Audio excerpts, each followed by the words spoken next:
In this video, we're going to create the brackets that go around the corners of the panel of the crate. I'll start by introducing a new layer. I'll get my rectangle marquee tool and I'll draw a rectangle.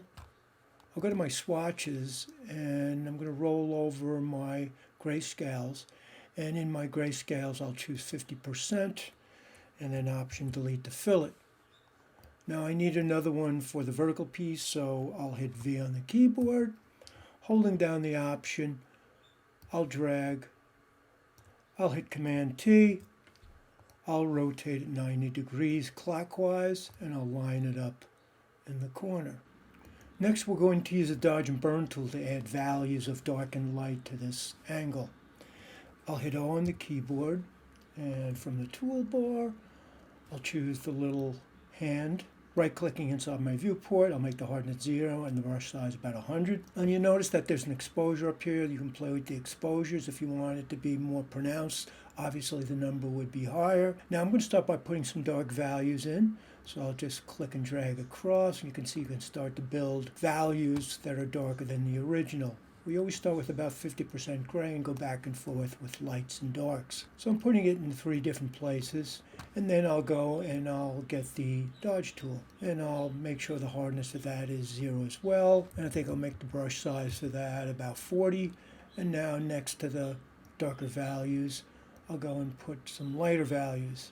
So you can see as you do this, it starts to look like some sort of a reflective metal or chrome. So I'll just go in and do this in a couple of places, and I'll save.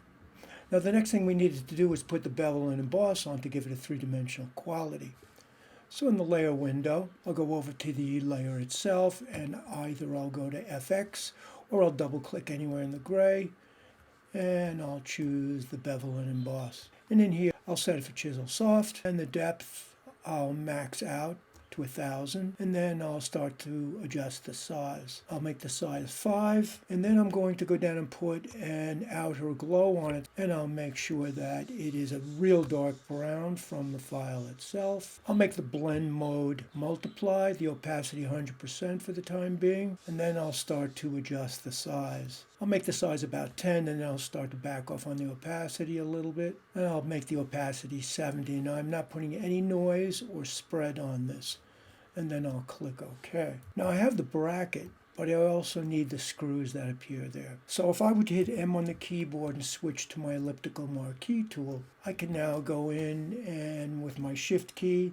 I'll hold the shift and drag, and I'll put it over maybe the lighter value, and I'll hit Command J. When I do that, it copies the selected area from the bracket as well as the blend modes that are on that. Now I wanted to round the screw off a little bit more, so I'll go to Bevel and Emboss for that new layer, and in there I'll increase the size until it's kind of roundish, and I'll click OK. Now I want it to be a screw, which means we need the groove in it where the screwdriver would go. With my marquee tool, going back to the rectangle tool, I'll drag a thin selection through the center of that layer, and I'll hit delete on the keyboard. I'll deselect and I'll save. Now with the screw, they never go in perfectly straight or perfectly vertical, so I'll just go in and I'll give it a tip.